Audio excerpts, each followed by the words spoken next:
Get your crypto alpha on Mondays. Jim, good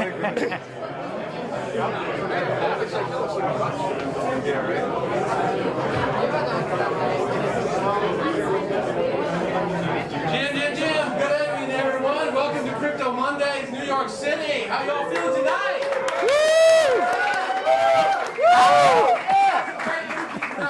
So I'm Dr. Josh, host of Crypto Mondays Global. Been with Lou for quite a long time. Everybody know Lou Kerner, founder?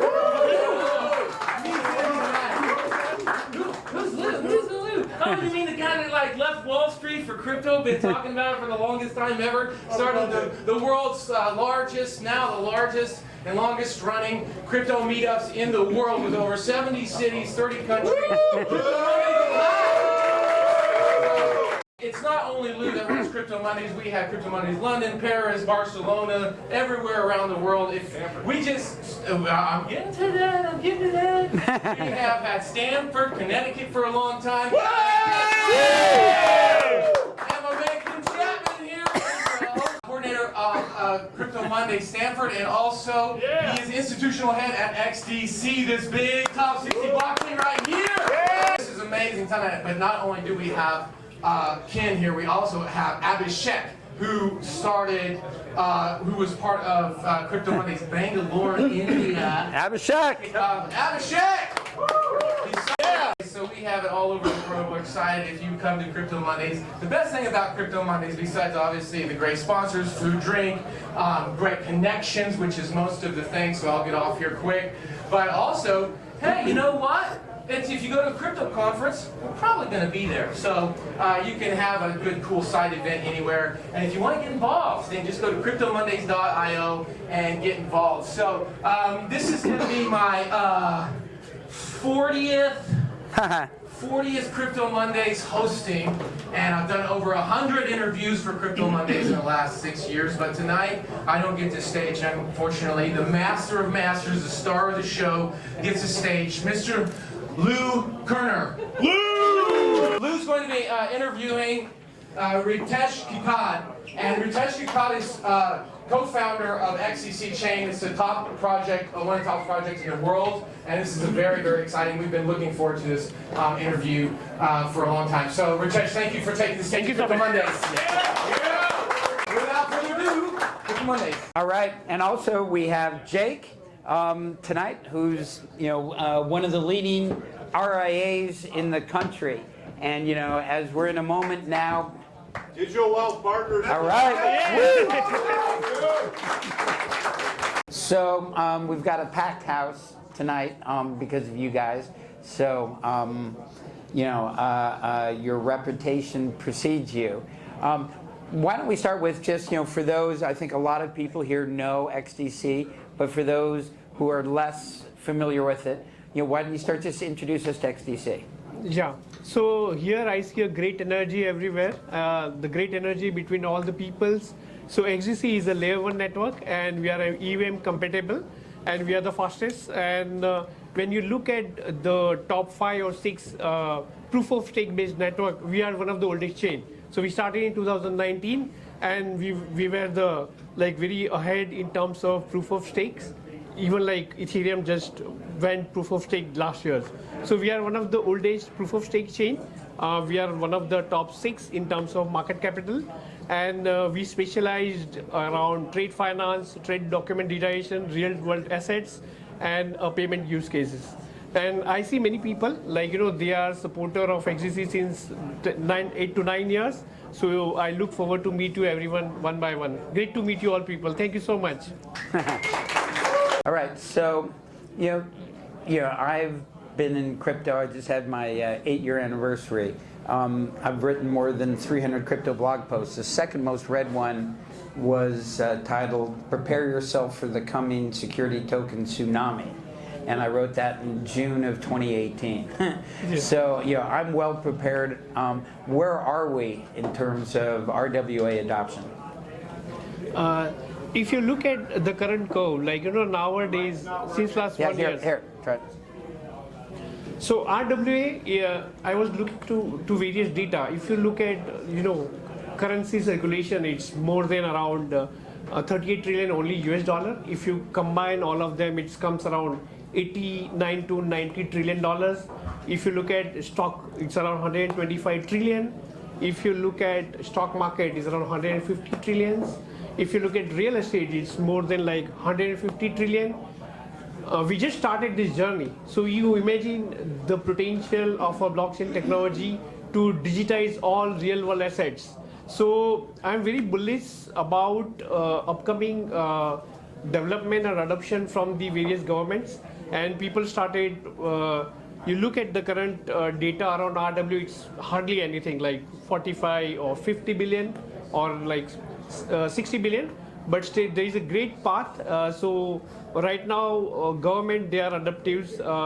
Many trade bodies, like I just spoke to someone and like they told like they want to replicate model of Singapore. We are working closely with the Singapores and stuff. So adoption curve is very fast, and people, they got a FOMO feeling, especially after if you look at the various legislations. So right now adoption curve is very fast. The RWA market is growing very fast, and we see a great path for us. So what, in terms of RWA, what's working today? If you, so I give all the example like real estates, stablecoin, commodities total market. You convert all the commodities around 900 trillion. Right now it's nothing. We have we got success with Comtech Gold, which is tokenized gold. We have US Treasuries. We have real estates. So all these 4-5 products is working except equity. The securities, there is a lots of problems from the regulatory side. It's not very much clear. But commodity is working, real estate is working, US Treasury is working, and trade document design is also working. Great. And Jake, we're lucky to have you here tonight. One of the leading RIAs, and we're thinking about institutional money coming in and RIAs. Why did you get involved? What are you seeing? For RWAs? Or, yeah. Okay. So. Well, and then broadly, you can start with crypto more broadly. To make money. Right? No, but the technology itself obviously is super progressive. It allows for access and democratization of these assets to people that normally wouldn't be able to get to them. I mean, it's like 1.7 trillion people around the world that are unbanked, or 1.7 billion, excuse me. And so for them to be able to access banking on their smartphone is huge. And then the advent of RWAs, I think we're right in the infancy, like to your point. I put out some content, I don't know, it was probably been a month ago, but I looked at the total market cap of a bunch of different asset classes. You rattled off a bunch of them. One that I think is kind of a misnomer that most people kind of glance over is insurance. Insurance is, trillions of dollars globally, and there's maybe 200 to 400 million tokenized on chain at this point. Yeah. It's almost nothing, and so, but we're starting to see it. And XDC is obviously a huge leader in this. Comtech Gold, like you mentioned, we were in Dubai a couple years ago and at your office, and I got to meet a lot of the dApps that you guys were building with Plugin and many of the others. But it's an orchestra, right? Like you have to have all of these different components, and we're just now to the point where the bedrock is in place. You have institutional custody. You have oracles that are robust enough to be able to pass information on chain. You have smart contracts that have been built out to the point where you can actually have derivatives. You can have some of these progressive financial products that have only existed for very intelligent traders up to this point, and now you're getting DeFi that allow people access to this stuff with, perps are offshore. You can't do that here in the U.S. You're not supposed to. But anyway, I think we're very close to a Cambrian explosion with the advent of stablecoins and the Genius Bill that's now been passed. I think we're right here on the precipice of it, and I'm sure you guys are chomping at the bit. As well as you guys here in the audience. So. Yeah. So Cambrian explosion is so descriptive, right? Ritesh, why don't you talk about how does XDC fit into this RWA landscape? So we are enterprise friendly. We have partners like SBI, Deutsche Telekoms, Arcax, Securitize. So we are working very closely. So XDC chain is like initially was like more enterprise friendly, and most of the RWA require regulated players. So network wise is fast, smart contract, they can add lots of components of escrows or like settlement stuff. So looking at the current curve, like RWA was our forte even before the RWA terms came into the pictures. So institutional adoptions, and we have quite good numbers of retail backers. Right now retail is not much numbers overall if I look at the entire landscapes of a crypto, but still we have like large numbers of backer as well. So Is it like the XDC army? yeah, you will find lots of people from army, and I'm sure they are going to post in some time.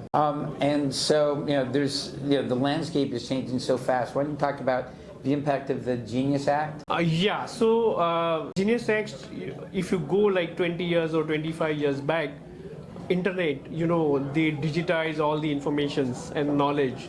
And you look at the impact, like, nobody use pen or paper nowadays, or they don't do other mode of communication. Most of the preferred is digital way. Genius X is the moment where they are giving like, regulatory support to $1. So when you convert like, one fiat dollar into the token, it's supported by the regulators.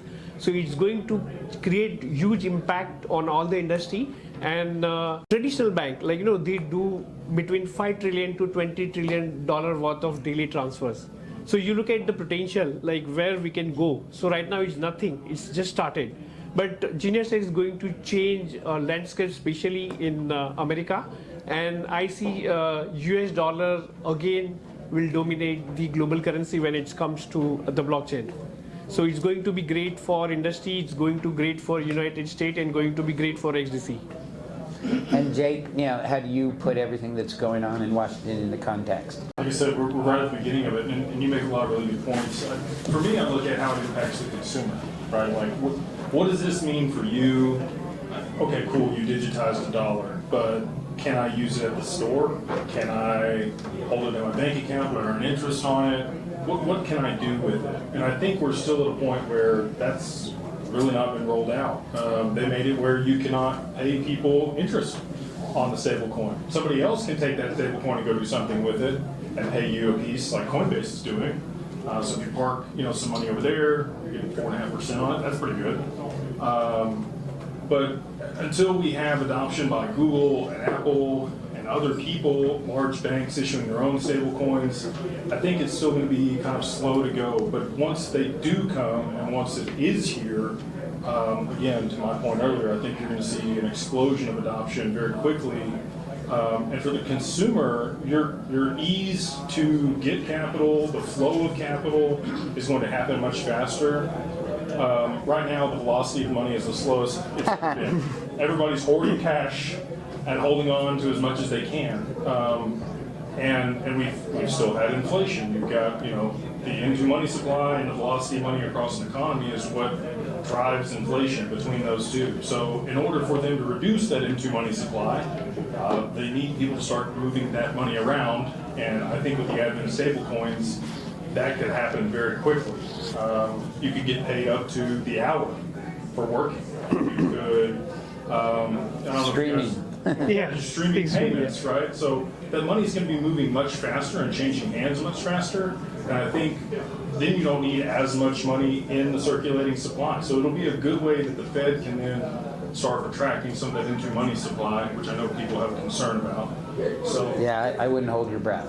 or maybe they lower interest rates, and then we all have a party and get to refinance our house and draw down some more debt, But I think that there's going to be this helps unwind a lot of the things that have been done over the last 4 years that have been exacerbated. And I think with this technology, it's inherently deflationary, right? And so the efficiencies that it's going to drive in the economy and the velocity of money that's going to happen when they do roll these out at scale, I think is just going to be fantastic for the consumer. Yeah, I have one point, like I was checking with World Bank report, and more than 1 billion people, they don't have a bank account, but they do have mobile phone and internet access.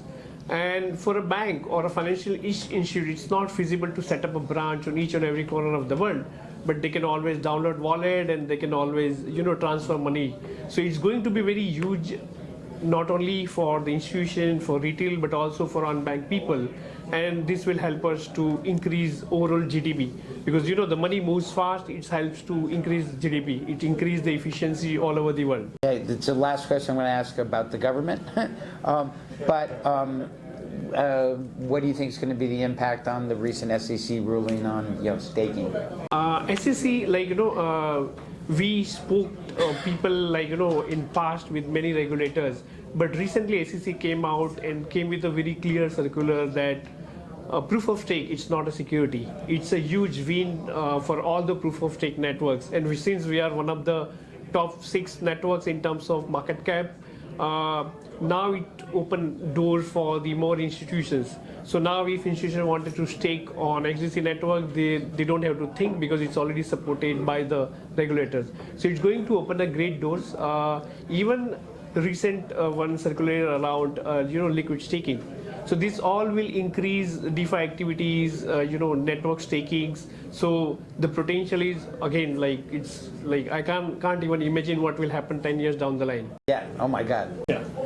A big deal. I don't think people really comprehend how big that was when the SEC actually issued guidance for once, instead of regulation by enforcement. Really glad to have Paul in there at this point. So. Yeah, the staking, for you guys in particular, you have to have a minimum number of XDC to run a node. It is delegated proof of stake. Yes. So those assets actually sit there in the wallet, and then is it voting rights that get delegated to the counterparty, and they pay you a return for that? So, some people may not be familiar with the different types of staking there are. There's pure proof of stake, which is Ethereum, you're going to actually have to give your ETH to them, whereas XDC or Solana, it's more of a delegated proof of stake. You actually maintain the token in your account, but you're delegating that to somebody else to be able to, validate transactions on the network. What gets me excited is derivatives of this, right? So now to your point, now that this isn't a security, maybe we see some adoption from pension funds. Yeah. Or annuities. Yes. Or other people that need structured payments, and they want exposure to these digital assets that they believe are going to increase in value. So if you could be getting a monthly stipend for your efforts of providing this for the network, and you're long the token because you're holding it there, and then you're getting paid in a token. I think that there's just going to be, again, a lot of institutional adoption for this now that we have clear rules to the road. Yeah, hard to imagine that's not going to happen. So when I started Crypto Mondays January 8th, 2018, which was the peak market cap day for 2 years, I had no speakers because most of the time I'm at a meetup and people are talking. I wish they'd stop. But you get twice as many people to come if you have speakers. So now I get great speakers that I want to learn from, but I keep it to a half hour, 20 minutes of questions from me, 10 minutes from the audience. You guys will stick around for a little bit and answer some questions afterwards. So this is my last question, and then if anybody has a question afterwards, just raise your hand. My question, is if we're here next year at this time, what do you think we're talking about that we're not talking about today? So, I came just 2 weeks back here in New York, and the energy was so receptive in the United States. I decided to extend my stay. So original plans I should go back by today, but the look at the things growing so fast. So we decided to open an office here in New York with few of the people.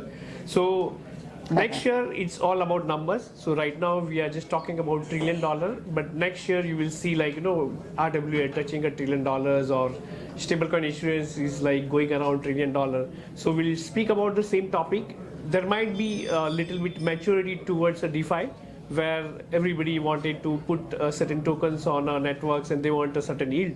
That might be mature a year, 2 years down the line. After this regulation, the next step I see is increase in DeFi activities from the retail side. Hopefully the Clarity Act has been passed at that point. We have full regulation in place for everything. So I went to DC and we talked to the congressmen, and they said they were going to vote things through. We still got to go, back to the Senate for a couple things, and based on the conversations I had there, they said that, they weren't going to just vote those bills through. So I do think that there is going to be some hesitation or a little bit longer time frame for the Clarity Act. But we got the genius, take what we can get. But I think, by this time next year, that'll be passed. We'll have clear rules of the road. We might see another ICO boom. People really driving innovation here in the U.S. and opening up projects. Like you guys have the free zones there in Dubai. Yeah. I wish we would foster innovation like that here in the U.S. I think they're getting there. But I think you're going to have, tokenized money markets. I think you're going to have all kinds of yield-bearing assets that have been tokenized. Treasuries, obviously, are already on chain. A lot of people are excited about that, even though it is kind of the most boring financial product. You're starting somewhere, right? So I think that by this time next year, you'll probably have some of those sexier products out there that people will have access to. I think that we'll have stablecoins across the board. I think large banks will have issued those. You'll probably have a digital wallet on your phone that you're making payments with in stablecoins to retailers. On my way here, I was in the airport, and I'm talking to my assistant, and I overhear a guy say tokenized payments, and I'm like, who's talking about tokenized payments? I look over, and he's on the phone, and this gentleman works for MasterCard. I won't say his name or his position. But anyway, to know that level of person at MasterCard was talking about tokenized payments gives me the warm and fuzzy that this time next year, that'll definitely be in place. Yeah, one more. So similar example, I used to talk to one of my friend from a banking. He's a head in the top banks. So just last week he called me, oh Ritesh, look at Genius Act is clear. Now our bank is also planning to come out with the stable coins. So this kind of activity started, and they started getting some kind of a FOMO feelings. PayPal also instantly added few of the stable coins. Visa card also announced very recently they are also adding some of the stable coin into their settlement network. So everything is going so fast that even between the institutions they started getting some kind of a FOMO. They want to do something very quickly, and they see now regulatory landscape is very clear. So everybody is coming. So next year we might see, as mentioned, few banks, they are going to issue their own stablecoin as well. Yeah, I think that's coming. So as I said, open up to the audience. Yeah. Jack. The big issue, one of the biggest issues is on-ramp, off-ramp. So even with Coinbase, which is some stuff from here in Europe. Louder. Hello. Yeah. So I'm here based in New York, so I'm limited on exchange. I can't use Kraken, I can't use a lot of Coinbase. So my off-ramp is Coinbase. So when will we solve the problem that we can have stable coins and crypto move to the retail level, which is, and I do transactions, most is Tether. Tether dominates. I can tether around the world, and the people I know don't need to go on-ramp, off-ramp. They trust each other, and they do transactions. When do you see that happen more on a global basis? In particular, how XDC help with that? Yeah, so I remember, I was very initial internet users, and when I used to go to the meeting with the customers, and I say, I send you a mail, he says, don't care, I want to print out. So same thing applicable in your case, in future, it's not about on-ramp, off-ramp, it's only one thing, it's only on-ramp. And you can able to pay using your money, you can able to stake your token, you can able to buy a coffee using that things. So it's going to similar the postal converted into email and telephone line converted into the messenger stuff. Same thing is going to happen in future where you are only dealing within the token itself. So you will have everything, if you want to stake, you want to buy something, you want to invest something, you want to buy your house, you want to buy paintings and everything, it will be available on the stables. So gradually I see that on-ramp, off-ramp might be reduced over a period of time. Right now it's more like on-ramp, fiat money coming to the tokenized version. So this is what trend I see few years down the line. Cool. Anybody else? We've got another question back there.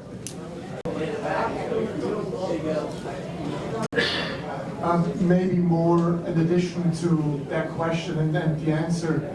I think we're quite a bit away of having stablecoins fully taken over the world.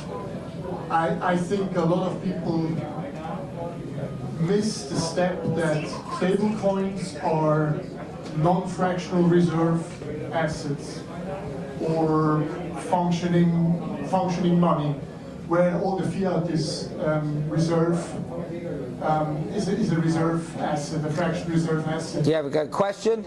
Well, the problem is getting, it's not a question, it's more an add-on, bridging everything over is just not that simple, and the banks having FOMO is not really having FOMO. The banks are panicking because if everybody moves to a stablecoin, you lose balance sheet, you lose assets on your balance sheet, and you lose liquidity. Well, but they're going to be gaining all the interest off the treasuries they're going to be holding for minting the stable coins. And then, again, I have a thesis around this, and so put it out, for more than a year and a half at this point. When the reverse carry trade unwinds, you're going to see treasuries flood back to the U.S. And the Genius Bill is a stopgap for the U.S. It just so happens that they estimate that around, $2.3 trillion worth of stable coins is the demand from the banks and institutions to issue those here, and it just happens to be the amount of outstanding Treasury bills globally. So, to your point, you need credit expansion, right? Like, you need to be able to issue credit so that people can borrow money. And people don't like, fractional reserve lending in the banks and how the system exists. But if you don't have that credit, you don't get the expansion and growth in technology that we've been able to benefit from, right? Like, if you had to earn all the money to build a steel mill and then make the money off of that steel mill to build the next one, and you couldn't borrow it from the bank, it significantly slows down the progression of things. So I'm with you. I think that there will be something that is a line of credit or an exchange of value that supplements that fractional reserve lending and banking. To your point, I also with you, but if you look at the growth chart in last 50 years, the infrastructures, or you look at the asset class, or you look at the lifestyle of people, everything has been grown because of this credit money. You go 50 years back and you will see the story which you can't even believe today. So I was talking to someone, as my grandmother used to say that she used to walk for 1 kilometer or like a 1 mile to just get a tank of water and like small bottle of water. So this all thing has been grown in last 50 years just because of credit money. So of course stablecoin will increase those circulation. I feel maybe $3 to $5 trillion worth of dollar might be printed against stablecoin in next 5 years, and I see like it's happening very fast. And technology will help not only to grow these credit numbers, but it also grow the various ecosystem all over the world. I'm going to diverse the topic. So right now, 401k is literally allowed to be invested in those cryptocurrency. I'm just curious about taxation on personal level and institutional level. A lot of things are still fluid, but just want to grab the thoughts. If you hold cryptocurrency in your 401k, so how does tax work? And if it's family office, they hold the cryptocurrency offshore, onshore, how does tax work? Got it. Okay. How to track that if it's DeFi? So they just we just got the clarity that you can hold crypto in your 401k the other day. Up until this point, it's only been in IRAs. And you could have you could have an IRA trust or LLC where you actually self-custody the assets, and you could have been trading that in DeFi or other applications. Inside of a 401k, it's tax deferred, right? So you would be able to compound that inside of that wrapper as qualified capital. The problem that you run into is when you're moving that outside of the policy, and that's where, if you have it inside of an LLC or trust version of the One of the many perks you get to ask a question. All right, Crypto Mondays Long Island. Okay. What are some of the real use applications that's actually sitting on your ecosystems now for XDC? Yeah, so XDC, we are always focused on our trade finance. So we digitize a trade document, electronic bill of lading, letter of credits, invoice. That's our original forte. And during this adoption curve, we also got like real world asset like gold, silvers, real estate tokenizations as well. And right now, the temperament is all around stablecoins. So these all real world use cases around, like, we are getting adoption. We have more than 15,000 smart contracts deployed on our network, and they are on a various different type of use cases. To be very frank, I am not able to track numbers of use case, but more towards around RWA, payments, trade document digitations. This is flourishing on our network. That sounds great. I'd love to talk to you more about that afterwards. Yeah. All right, let's give these guys a big hand.